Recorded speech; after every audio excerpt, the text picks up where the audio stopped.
तो अब हमारे नेक्स्ट टाइप ऑफ लूप पे बढ़ते हैं और देखते हैं कि वाइल लूप क्या होता है। ये हम लोगों का वाइल लूप का सिंटैक्स होता है। इसमें वाइल के अंदर जो हमारी कंडीशन होती है वो आती है, और उसके बाद जब तक ये कंडीशन ट्रू होती है तब तक जो ये कर्ली ब्रेसेस के अंदर लिखा रहता है उसको एग्जीक्यूट करता रहता है।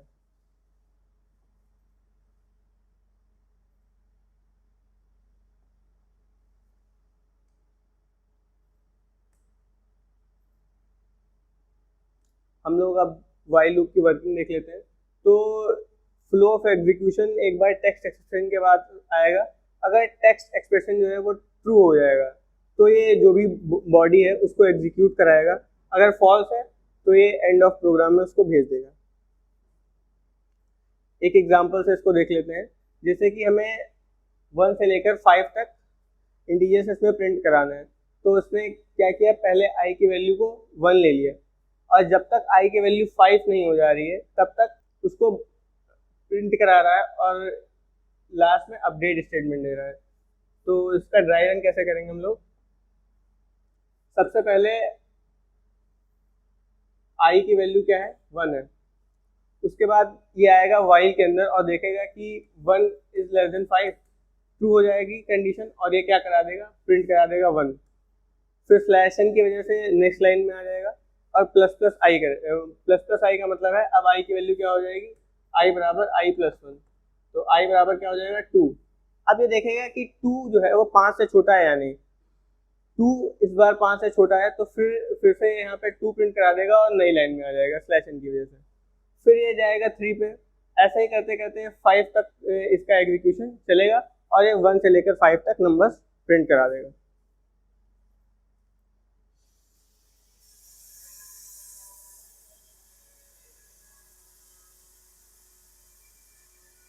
सिंटैक्स और do while loop. Do while loop का सिंटैक्स क्या होता है, इसकी वर्किंग क्या है और इसके एग्जांपल्स क्या हैं। फिर जब हम ये तीनों पढ़ लेंगे तो हम एक बार देखेंगे कि इनमें डिफरेंस क्या है, क्यों, कहाँ पे हमें वाइल यूज करना है, कहाँ पे हमें डू वाइल यूज करना है और कहाँ पे हमें फॉर यूज करना है।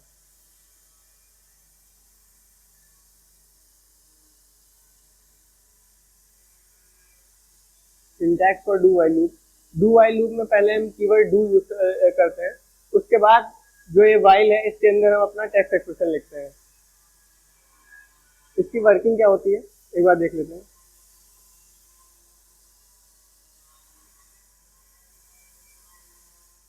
इसमें सबसे पहले हमारा जो लूप के अंदर की बॉडी होती है वो एक बार एग्जीक्यूट हो जाती है।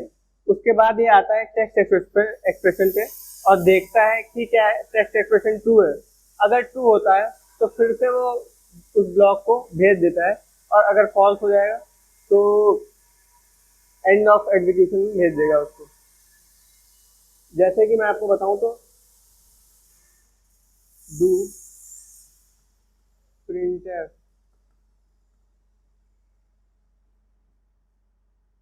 आई इक्वल्स 1,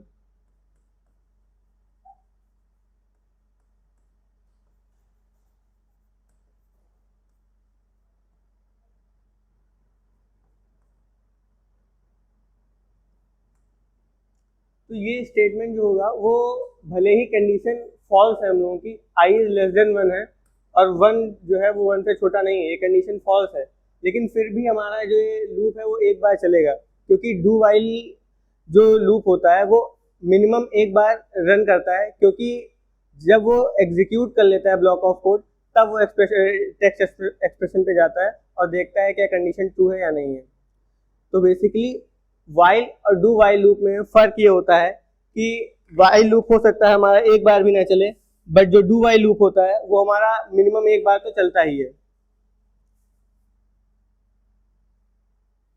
ऐसे ही हमारा फॉर लूप तब यूज होता है जब हमें पता होता है कि हमारे पास नंबर ऑफ आइट्रेशन कितने हैं। अगर आपको नंबर ऑफ आइट्रेशन की जगह एंड कंडीशन पता है तो हम वाइल का यूज करेंगे, लेकिन अगर आपको पता है आपको कितनी बार एक काम को रिपीट करवाना है तो आप फॉर का यूज करेंगे।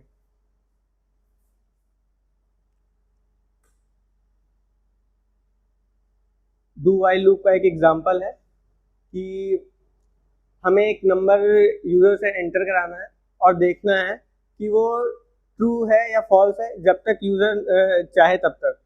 तो सबसे पहले हम लोगों ने क्या किया, डू के अंदर जो हमारा नंबर है वो एंटर करवाया। उसके बाद देखा अगर नंबर पॉजिटिव है तो हम लोग लिख देंगे कि यू एंटर्ड इतना नंबर, और अगर नंबर नेगेटिव है तो हम लोग क्या करेंगे, नंबर को लिखेंगे कि ये नेगेटिव है, फिर से ट्राई करो। और अगर ज़ीरो है तो हम लोग अपना प्रोग्राम का जो लूप है उसको टर्मिनेट करा देंगे। तो अगर मान लीजिए आपने सबसे पहले एंटर किया 1, तो ये क्या करा देगा, 1 प्रिंट करा देगा। फिर आप एंटर करते हैं -1, तो ये प्रिंट कराएगा negative number enter, try again. फिर आप 0 अगर करा देते हैं तो ये जो ये डू वाइल की बॉडी है वो दोबारा एग्जीक्यूट नहीं होगी, ये यहाँ पे आ जाएगा प्रोग्राम एंडेड रिटर्न 0। तो इसके एग्जीक्यूशन में आपने देखा होगा कि अगर मैं शुरुआत में 0 एंटर कर देता हूँ तब भी एक ना एक बार प्रोग्राम जो है वो रन तो करेगा।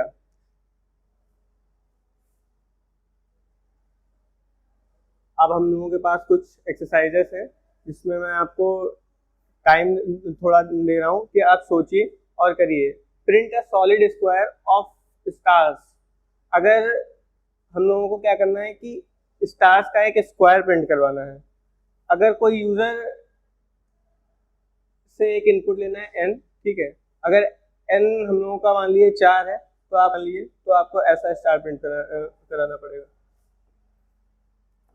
और अगर n मान लीजिए 5 है तो आपका स्टार पैटर्न ऐसा दिखेगा, 1 2 3 4।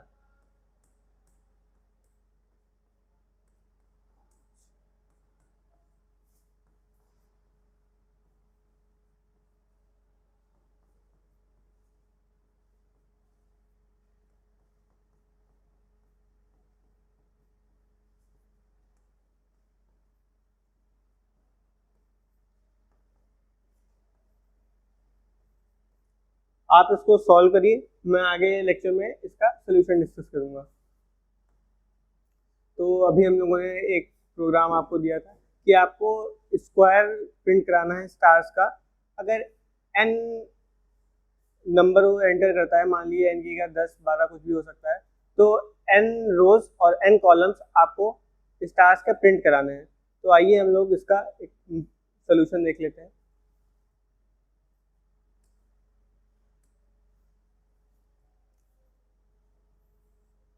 सपोज यूजर ने यहाँ पे एंटर किया है 3, तो आपका पैटर्न ऐसा दिखना चाहिए।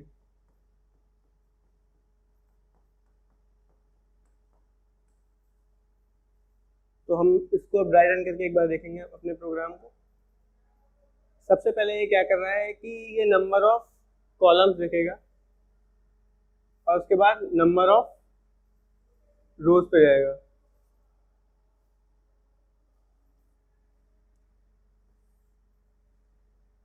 तो जब i की वैल्यू 1 है